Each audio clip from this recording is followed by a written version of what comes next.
சரவண பெருமாள், விஜய் மீது அண்ணாமலை வைக்கக்கூடிய விமர்சனம் என்ன விமர்சனம்? அவர் வந்து ஏற்கனவே 2 பேரையும் எதிர்க்கிறேங்கிறாரு. அப்பெல்லாம் அமைதியாக இருந்துட்டு இப்போ வந்து அவருடைய தொழில் ரீதியாக, அவருடைய நடிப்பு ரீதியாக, அல்லது அவருடைய பொதுச் செயலாளர் மீதான விமர்சனம் எல்லாம் வைக்கக்கூடிய காரணம் என்ன? உலக தமிழ் நெஞ்சங்களுக்கு என்னோட பொன்னான கருத்துக்களை தமிழ் கடவுள் முருகனோட திருவடிகளிலிருந்து தெரிவிக்கிறேன். அதாவது இந்த ட்ராமா என்ற வார்த்தை நான் பல மேடைகளில் வந்து இதை பற்றி பேசியிருக்கேன்.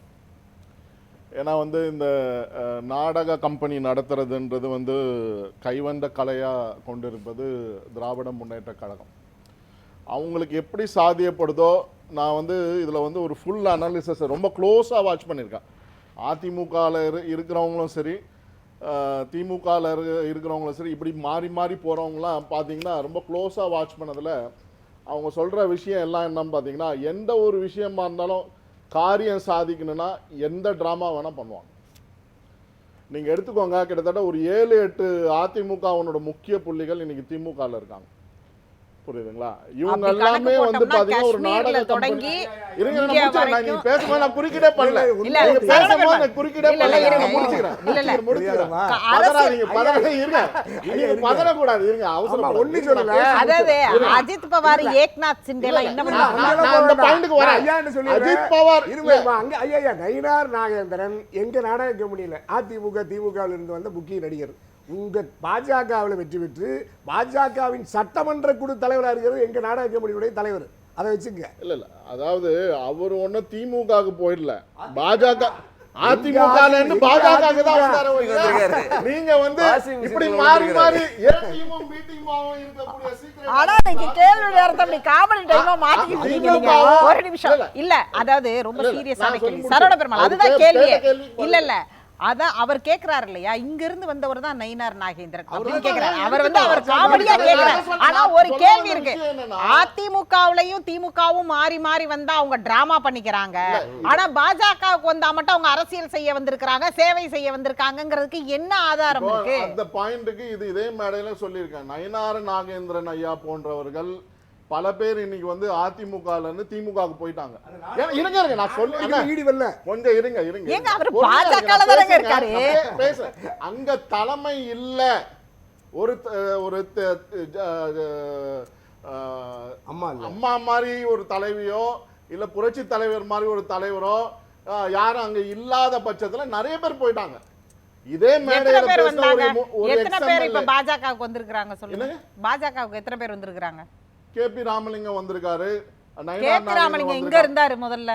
எங்க திமுகல இருந்தாரு, அதிமுக வந்தாரு. நீங்க இதே ஜெயலலிதா அம்மையார் வந்து கூப்பிட்டு கேட்டாங்க ஒரு தடவை, ஒரு இன்சிடென்ட் அப்போ அவருக்கு எஸ்பிசிஐடி ரிப்போர்ட் போய் அப்ப கூப்பிட்டு வாங்க வருங்கால முதல்வரின் கூப்பிட்டுக்கிறது ஆங்கில பத்திரிகையில பதிவாயிருக்கு. புரியுதுங்களா? அந்த மாதிரி அதிமுகல எம்பி ஆங்கில பத்திரிகையில பதிவானா மட்டும் உயர்வு, தமிழ்நாட்டு பத்திரிகையில தமிழர்கள் எழுதுற பத்திரிகையில எழுதுனா உயர்வு இல்லையா?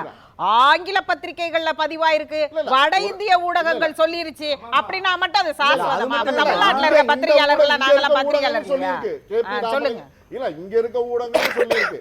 இல்ல நான் சொல்லி முடிச்சிடறேன். இங்க பேச விடுங்க, அவர் 1 மணி நேரம் அமைதியா உட்கார்ந்து பேசட்டும், அவர் பேசட்டும் விடுங்க. ஏ டீம் பி டீம்ன்றது அதிமுகவும் திமுகவும் நடத்தக்கூடிய ஒரு சீக்ரெட் அலையன்ஸ். இன்னைக்கு நேத்து நடந்த விஷயம், புசி ஆனந்த் அவர்கள் வந்து டிராமான்னு சொல்றாரு. திருமால எதை டிராமான்னு சொல்றாரு? அவ்வளோ கஷ்டப்பட்டு தொண்டர்களை அரவணைத்து பல இடங்கள்ல போராட்டம் நடத்தி பெண்களை வந்து ஒரு கழிப்பு செய்யக்கூடிய இடங்கள் கூட கொடுக்காம ஒரு மண்டபத்தில் அடைக்கிறாங்க காவல்துறை. அந்த மாதிரியான ஒரு சூழ்நிலையில போராட்டம் நடத்திய பிறகு புசி ஆனந்தர் போன்றவர்கள் வந்து டிராமான்னு சொல்றது பெண்களை இழிவுபடுத்தும் செயலாக தான் நான் பார்க்கிறேன். நீங்க எந்த பெண்களை இழிவுபடுத்துறீங்க? காவல்துறை வந்து தகுந்த வந்து ஒரு இடத்தை ஒதுக்கி அந்த இடத்துல பெண்கள் வந்து கைது பண்றீங்கன்னா நீங்க இதுக்கு பண்ணணும். 6 மணிக்கு 7 மணிக்கு மேல நைட் வரைக்கும் வைப்பேன்னு சொல்லி அந்த வீடியோ காணொலியில ஆர்கியூ பண்றாரு அந்த இன்ஸ்பெக்டர், ஏசி ஆர்கியூ பண்றாரு. அதனால நான் என்ன சொல்றேன்னா, இங்க டிராமான்னு சொல்றது திருமாவளவன் ஐயா போன்றவர்கள் ஒரு மூத்த அரசியல்வாதி.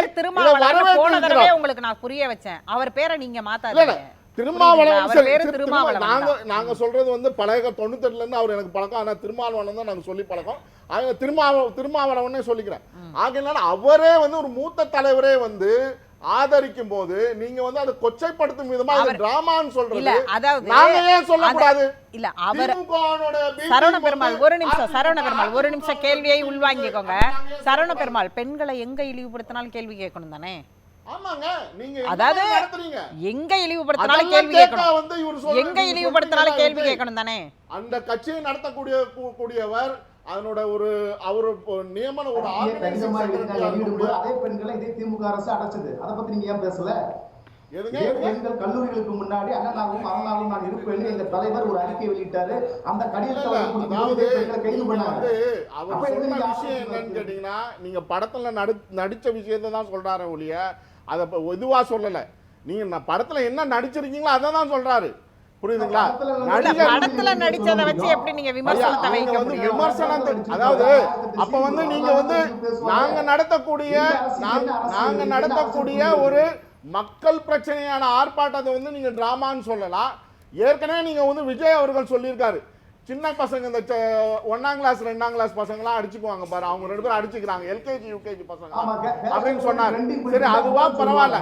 இங்க வந்து அனைத்து தொண்டர்களையும் அரவணைத்து பெண்கள் இன்னைக்கு காலையில ஒரு பகுதியில ராசிபுரத்துல ஒரு பெண் கை குழந்தையை